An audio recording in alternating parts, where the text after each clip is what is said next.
नमस्कार विद्यार्थी मित्रांनो, आज मी तुम्हाला स्वामी रामानंद तीर्थ मराठवाडा विद्यापीठाची वुमेन्स एज्युकेशन या विषयाची जानेवारी 2023 मध्ये झालेली प्रश्नपत्रिका इंट्रोड्यूस करून देते. मी प्राध्यापक M R Joshi, MA. SET, Shri Sharadabai शिक्षण संस्थेचे अध्यापक महाविद्यालय नांदेड येथे सध्या असिस्टंट प्रोफेसर या पदावर कार्यरत आहे. चला तर पाहूया वुमेन्स एज्युकेशन या विषयाची 2023 मध्ये झालेली प्रश्नपत्रिका.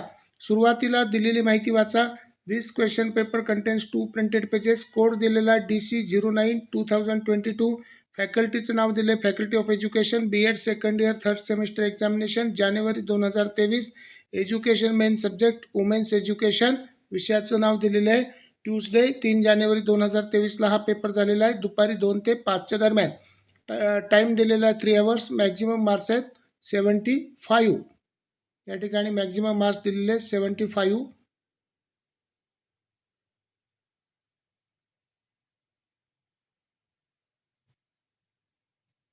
त्याच्यानंतर सूचना दिलेल्या आहेत. नोट बी. सूचना अशा आहेत पहा. First, question number 1 is compulsory. Second, from question numbers 2 to 4 solve any 2. Third, from question numbers 5 to 7 solve any 2. पहिली सूचना प्रश्न क्रमांक 1 अनिवार्य आहे. दुसरी सूचना प्रश्न क्रमांक 2 ते 4 पैकी कोणतेही 2 प्रश्न सोडवा. तिसरी सूचना प्रश्न क्रमांक 5 ते 7 पैकी कोणतेही 2 प्रश्न सोडवा. पहिला प्रश्न टिपांचा आहे 15 मार्कासाठीचा. Write short notes on any 3 of the following 15 marks. A, characteristics of women's education.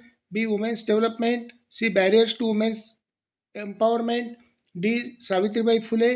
E, Maharshi Karve. Marathi वर्षनमध्ये खालीलपैकी कोणते 3 टिपा लिहा. A, स्त्री शिक्षणाची वैशिष्ट्ये. B, महिला विकास. C, महिला सक्षमीकरणातील अडथळे. D, सावित्रीबाई फुले. आणि E, महर्षी कर्वे. आता या ठिकाणी 5 पैकी तुम्हाला 3 टिपा लिहायच्या आहेत. प्रत्येक टिप 5 मार्कासाठी असणार आहे. साधारणपणे 1.5 पेज त्या टिपीचं उत्तर लिहावं लागणार आहे. दुसऱ्या पेजवर जाऊया. दुसऱ्या पेजवर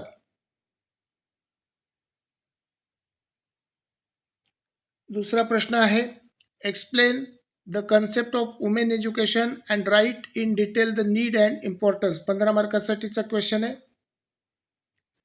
स्त्री शिक्षणाची संकल्पना स्पष्ट करून गरज व महत्त्व सविस्तर लिहा. तिसरा प्रश्न आहे. Write in detail the role and functions of NGO for women. 15 मार्कासाठीचा क्वेश्चन आहे.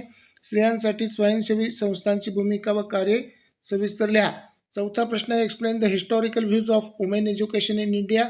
15 मार्कासाठीचा क्वेश्चन आहे. भारतातील स्त्री शिक्षणाचा ऐतिहासिक दृष्टिकोन स्पष्ट करा. तर याच्यामध्ये दुसरा, तिसरा, चौथा याच्यापैकी कोणते 2 प्रश्न तुम्हाला सोडवायचे आहेत.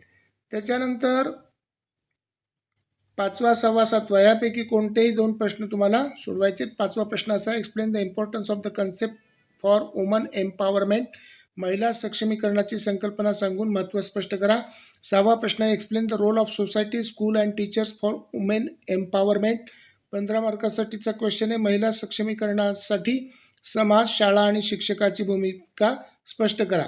7वा क्वेश्चन आहे. Write down the domestic, social and educational problems of women and how to you plan to solve them. महिलांच्या घरगुती, सामाजिक आणि शैक्षणिक समस्या सांगून त्यावर उपाययोजना सुचवा.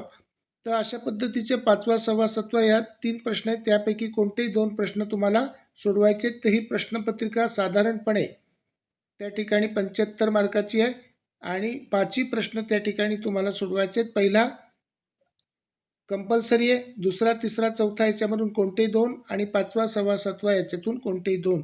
परीक्षेसाठी शुभेच्छा. थँक्यू. धन्यवाद.